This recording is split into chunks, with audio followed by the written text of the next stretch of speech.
Video பார்க்குற எல்லாருக்கும் வணக்கம். இது உங்கள் ரெஸ்லிங் கிங் 2. நான் உங்கள் ரகுமான். எல்லோரும் நல்லா இருக்கீங்களா? இன்றைக்கி நம்ம சேனலில் பார்த்தீங்கன்னா ஏஜே ஸ்டைல் வந்து இப்போ அஃபிஷியலி ஆல் ஆஃப் ஃபேம் ஆகிட்டார். அதை பற்றி நம்ம பார்க்க போகிறோம். அண்ட் பிரான்சன் ரீடுக்கு இன்ஜுரி ஆயிடுச்சிங்க. அதை பற்றி நம்ம இன்றைக்கி ஒரு முக்கியமான வீடியோவை பார்க்க போகிறோம். இதை தவிர்த்து பிராக் லெஸ்னரை பற்றி நம்ம பார்க்க போகிறோம். அண்ட் மோர் அப்டேட்டை பற்றி இன்றைக்கி வீடியோ பார்க்கலாம். வாங்க சேனலுக்குள்ளே போகலாம். மறக்காமல் முதலாக வந்திருக்கோங்க சேனலுக்கு குஞ்சாங்கி போட்டுக்கோங்க. பெல் ஐக்கானை கிளிக் பண்ண முடியுமா? தினமும் போடுற ரெஸ்லிங் செய்திகளை தமிழ் மொழியில் தெரிஞ்சுக்கோங்க. இதன் மூலிமா குழுன்னு ரெஸ்லிங் செய்திகளை தமிழில் தெரிஞ்சுக்கோங்க. விஷன் டீம் அப்படிங்கிற பேர் வச்ச உடனே பார்த்தீங்கன்னா இந்த டீமுக்கு வந்து விளங்காத்த நாளே ஆரம்பிச்சிருச்சுன்னு நினைக்கிறேன். ஏன்னா ஒவ்வொருத்தருக்கும் இன்ஜுரி ஆகிட்டு இருக்குது. அதாவது இன்றைக்கி நடந்து முடிஞ்ச மண்டே நைட்டால் பார்த்தீங்கன்னா பிரான்சன் ரீட் எலிமினேஷன் சேம்பருக்கான குவாலிஃபை மேட்ச்சில் பங்கெடுத்திருந்தார். ஆக்சுவலி டபிள்யூபிள்யூ பார்த்தீங்கன்னா பிரான்சன் ரீடை தான் இந்த மேட்ச்சில் வின் பண்ண வைக்கணும்னு சொல்லிட்டு பிளான் பண்ணி வச்சுருந்தாங்களாம். ஆனால் எதிர்பாராத ஒரு சூழ்நிலை பிரான்சன் ரீடுக்கு இன்ஜுரி ஆகிருச்சு. அவருக்கு பயங்கரமாக இன்ஜுரி ஏற்பட்டதுனால ரெஃபரிஸ் எல்லாம் செக் பண்ணி பார்த்துட்டு இவரால் மேட்சை கண்டினியூ பண்ண முடியாது அப்படிங்கிற மாதிரி சொல்லிட்டாங்க. அதனால் இன்றைக்கி பிரான்சன் ரீட் இல்லாமே பார்த்தீங்கன்னா இந்த மேட்ச் நடந்திருக்கும். பிரான்சன் ரீட் இல்லாமே பார்த்தீங்கன்னா பாதி மேட்ச் நடந்தது. அதுக்கப்புறம் தான் பிரான்சன் ரீட் இல்லாமல் ஜே ஊசோவும் எல் கிராண்ட் அமெரிக்காவும் மாறி சண்டை போட்டுருப்பாங்க. அண்ட் ஃபைனலி பார்த்தீங்கன்னா இதில் ஜே ஊசோ செலக்ட் ஆகிற மாதிரி இருந்திருக்கும். இதில் பிரான்சன் ரீடுக்கு ஒரு மிகப்பெரிய காயம் ஏற்பட்டிருக்குது. ஆக்சுவலி இதனால தான் பார்த்தீங்கன்னா விஷன் டீமை சாபக்கேடு டீம் அப்படின்னு சொல்கிறாங்க. பிரான்சன் ரீடோடைய இன்ஜுரி எப்படிப்பட்ட இன்ஜுரின்னு தெரில. ஆனால் ஓஜியில் உருவான எல்லா விஷன் மெம்பருக்கும் இப்போ இன்ஜுரி ஏற்பட்டிருக்குது. ஸ்டார்டிங்கில் நம்ம பிரான் பிரேக்கர் இப்போ சமீபத்தில் பார்த்திங்கன்னா அவருக்கு ஹெர்னியா நோய் ஏற்பட்டுருச்சு. அதனால் சர்ஜரி ஏற்பட்டிருக்குது.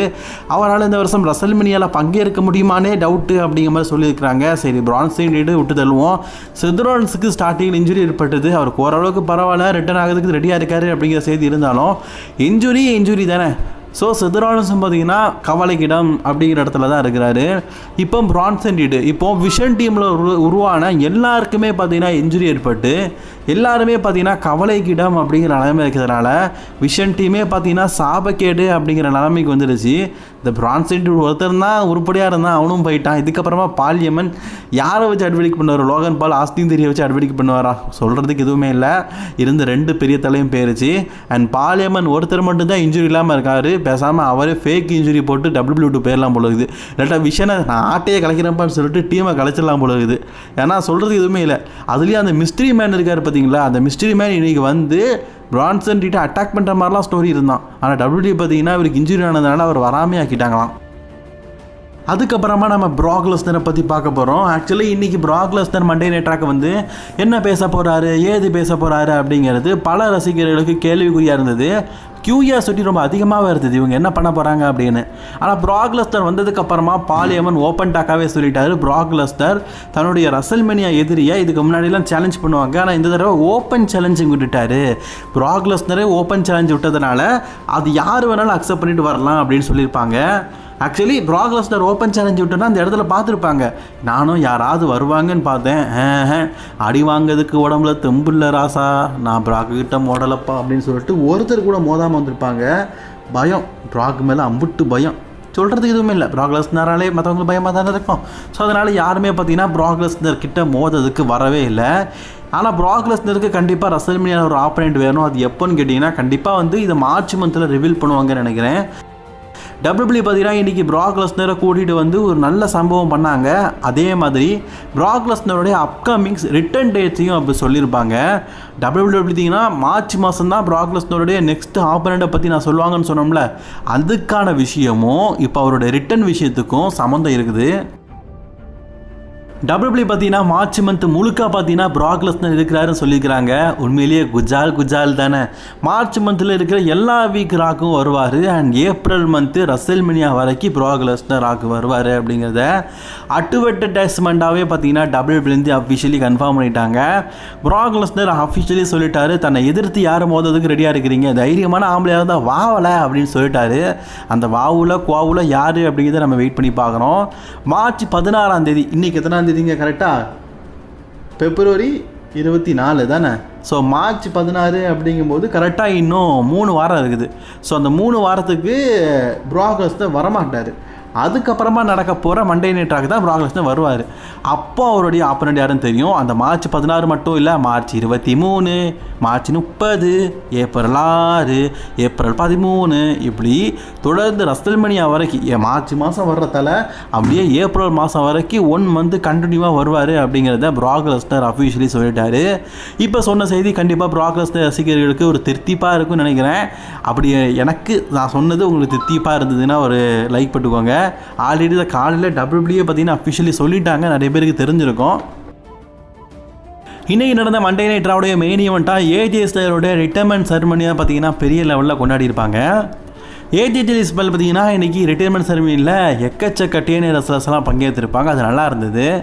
ஆக்சுவலி ஏஜே ஸ்டைல் பார்த்தீங்கன்னா இன்றைக்கி ரிட்டைர்மெண்ட் பயணத்தில் அவரோட க்ளவுஸு, அவருடைய கோட்டெல்லாம் கலத்தி வச்சுருப்பார், பூட்ஸ் எல்லாம் கலத்தி வச்சுருப்பார். ஆக்சுவலி இதை தான் ஒரு ராயல் ரம்பில் பண்ணுற மாதிரி இருந்திருக்கும். திருப்பி பார்த்தீங்கன்னா கோட்டு க்ளவுஸ் எல்லாம் போட்டிருப்பார். ஆனால் அதுக்கான தெளிவான விளக்கத்தை இன்றைக்கி ஏஜே ஸ்டைல் வந்து சொல்லியிருப்பார். என்னுடைய சொந்த ஊரில் வந்து நான் ரிட்டைர்மெண்ட் ஆகணும்னு ஆசைப்பட்டேன். சவுதி அரேபியாவில் வந்து ரிட்டைர்மெண்ட்றது ஓகே, பட் ஆனால் அது என் சொந்த ஊர் இல்லைல்ல, அது என்ன தான் இருந்தாலும் வெளியூர். அது மட்டும் இல்லாமல் தான் வந்து ராயல் ரம்பிளில் WWEக்கு டெபியூட் ஆனேன், அதே ராயல் ரம்பிளில் ரிட்டையர்மெண்ட் ஆனேன். அதை நினைக்கும் போது சந்தோஷமாக இருக்குது. பட் ஆனால் என் சொந்த ஊரில் நான் ரிட்டையர்மெண்ட் ஆகிறேன்னு சொல்லிட்டு எல்லாத்தையுமே கலத்தி வச்சுட்டு ரிட்டையர்மெண்ட் ஆகிருப்பார். அப்படி ரிட்டையர்மெண்ட் ஆகும்போது அந்த இடத்துக்கு எல்லாருமே பார்த்திங்கன்னா ஒரு எமோஷ்னலான ஒரு ஃபீலிங்ஸாக இருக்கும். பட் ஆனால் அந்த இடத்துக்கு அண்டர்டேக்கர் வந்தது சர்ப்ரைஸாக இருந்தது. ஆக்சுவலி நம்ம லிஸ்ட்லேயே இல்லையப்பான்னு சொன்னோம்ல, அதுதான் நடந்திருக்குது. ஆக்சுவலி காய்ஸ், இதெல்லாம் ஜான்சன் ரசிகர்கள் தனக்கு நடக்கும்னு எதிர்பார்த்தது அது ஏஜே ஸ்டைலுக்கு நடக்குது. அண்டர்டேக்கர் ஏஜே ஸ்டைலுக்கு கை கொடுத்துக்கிட்டு நீ இந்த WWE போகலான்னு நினைக்கிறேன், ஆனால் இந்த ரெஸ்லிங் கம்பெனி உன்னை இலக்க விளம்புறேன், எப்போவுமே உன் பேரை சொல்லிக்கிட்டு இருக்க மாதிரி உன்னை பண்ண போதுன்னு சொல்லிட்டு 2026 ஹால் ஆஃப் ஃபேமாக ஏஜே ஸ்டைலை மாற்றிருப்பாங்க. ஆக்சுவலி இது வந்து ஒரு சர்ப்ரைஸ் மூமெண்ட் தானா. நம்ம ஏஜே ஸ்டைலுக்கு சர்ப்ரைஸாக இருக்கணும் அப்படிங்கிறதுக்காக WWE பார்த்தீங்கன்னா எதுவுமே சொல்லாமல் நீங்கள் ரிட்டையர்மெண்ட் பண்ணுங்க அப்படிங்கிற மாதிரி சொல்லியிருக்கிறாங்க. அதுக்கப்புறமா ஏஜே ஸ்டைலுக்கு சர்ப்ரைஸாக இருக்கணும்னு சொல்லிட்டு அண்டர்டேக்கரை கூட்டிகிட்டு வந்து ரிட்டையர்மெண்ட் பையனை சொல்லியிருக்கிறாங்க. ஆக்சுவலி அண்டர்டேக்கர் வந்தது தெரியும், ஆனால் அவர் வேறு ஏதாவது மீட்டிங் வந்திருப்பார் நினச்சிருப்பாரு. பட் ஆனால் தன்னை ஹால் ஆஃப் ஃபேம் ஆக்கிறதுக்கு தி அண்டர்டேக்கரே வந்திருக்காரு அப்படிங்கிறத ஏஜே ஸ்டைல் துளியும் எதிர்பார்த்துருக்க மாட்டார்.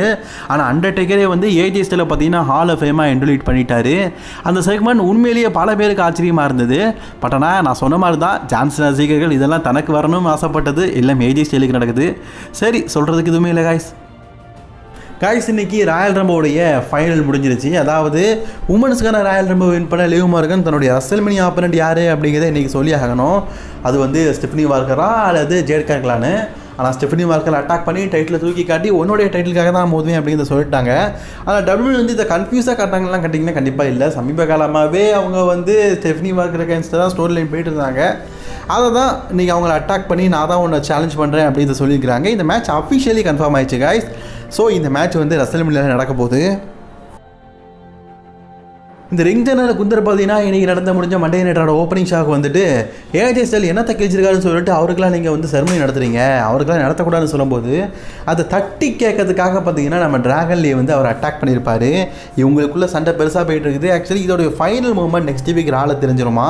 நெக்ஸ்ட் வீக் நான் ரால பார்த்தீங்கன்னா அஃபிஷியலி WWE பார்த்தீங்கன்னா LA நைட்டுக்கும் குந்தருக்கும் டிராகன் லீக்கும் ஒரு மேட்சை கன்ஃபார்ம் பண்ணிட்டாங்க. இதோட இந்த ஃபியூடை முடிச்சிருவாங்கன்னு நினைக்கிறேன். ஆல்ரெடி குந்தர் பார்த்தீங்கன்னா கொலவரியில் தான் டிராகன் லீ அட்டாக் பண்ணுவார். நெக்ஸ்ட் வீக் எப்படி அட்டாக் பண்ண போகிறாருன்னு தெரியல காய்ஸ், நம்ம வெயிட் பண்ணி பார்ப்போம். ஒருவேளை இவரை காப்பாற்றுறதுக்காக ரேமஸ்டூடியோ வருவார். ரேமஸ்டூடியோ வச்சு இந்த ஸ்டோரியை கொண்டு போவாங்கன்னு நினைக்கிறேன். உங்களோட கருத்துக்களை கமெண்ட் பண்ணிக்கோங்க. அண்ட் இன்னைக்கான வீடியோ தான் பிடிச்சி நாளைக்கு ஷேர் பண்ணிக்கோங்க. தொடர்ந்து வீடியோ பார்க்க சேனலை சப்ஸ்கிரைப்